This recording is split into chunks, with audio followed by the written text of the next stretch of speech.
জীবনে অনেক কিছুই পরে করা যায়, কিন্তু নিজের শরীর আর মনের যত্নটা পরে করতে করতে একদিন অনেক দেরি হয়ে যায়। তাই আজকে সকালটা শুরু করেছি নিজের জন্য। তো নমস্কার সবাইকে, আমি রাধা। আমার নতুন একটি মিনি ব্লগে তোমাদের সবাইকে অনেক অনেক স্বাগত। প্রতিদিন আমরা সবার জন্য সময় বের করি, কিন্তু নিজের শরীর আর মনের জন্য কয়েকটা মিনিটও অনেক সময় রেখে দিই না।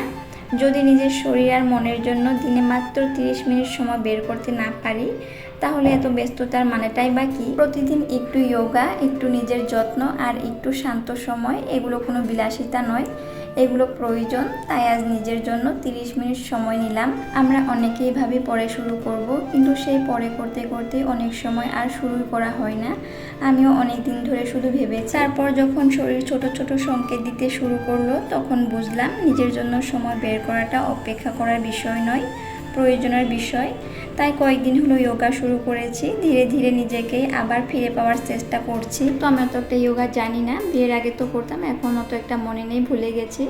তো যখন আমি ডিএলএড করেছিলাম, তখন আমাদের একটা যোগার সাবজেক্ট ছিল, তখন আমাদের যোগা শেখাতো।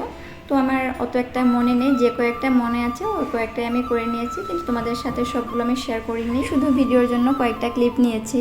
এবার চলে এলাম বাসন ধুতে। সকালে উঠে তো ফ্রেশ হয়ে নিয়েছি, তারপর ঘরটা ঝাড়ু দিয়ে গুছিয়েও নিয়েছিলাম। তারপর ওই তো তোমরা দেখতেই পেলে, নিজের জন্য 30 মিনিট সময় বের করে যোগা করলাম।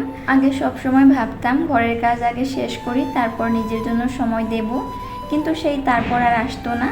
তাই এখন চেষ্টা করছি দিনের শুরুতেই নিজের জন্য একটু সময় রাখতে। ঘরের কাজ তো চলতেই থাকবে, তবে নিজের যত্নটাও যেন আর বাদ না পড়ে। বাসন ধোয়া শেষ করে এবার চলে এলাম বিছানা গুছিয়ে নিতে। এই যে বিছানা গোছানো, ঘর গোছানো, এই কাজগুলো আমার করতে ভীষণ ভালো লাগে। আমি ছোটোর থেকেই ঘর গোছাতে ভীষণ ভালোবাসি। তবে আমরা যেহেতু ভাড়া বাড়িতে থাকি, অত একটা জিনিস নেই, যে কয়েকটা জিনিস আছে ওই কয়েকটা জিনিসই দিয়ে সাজিয়ে রাখি। তবে আস্তে আস্তে সব কিছুই কিনবো। যখন আমার ঘরটা সাজানো গোছানো থাকে, তখন আমার মনটা অনেক বেশি ভালো লাগে, শান্তি লাগে। মনে হয় এর থেকে শান্তি আর আমি কোথাও পাবো না। বিছানাটা গুছিয়ে তারপর আমি গাছে জল দিয়ে নিলাম। তারপর হয়তো আজকে সকালে চা খাওয়ার জন্য কিছুই নেই, শুধু চিড়ে আছিল, তো চিড়েটা আমি ভেজে নিলাম। তো এই তো এখন চিড়ে দিয়ে চা খাচ্ছি। একটা চিড়ে আছে, ওই চিড়েটা একদম পাতলা পাতলা সাইজের হয়, ওই চিড়েটা ভেজে খেতে আমার ভীষণ ভালো লাগে লাল চা দিয়ে।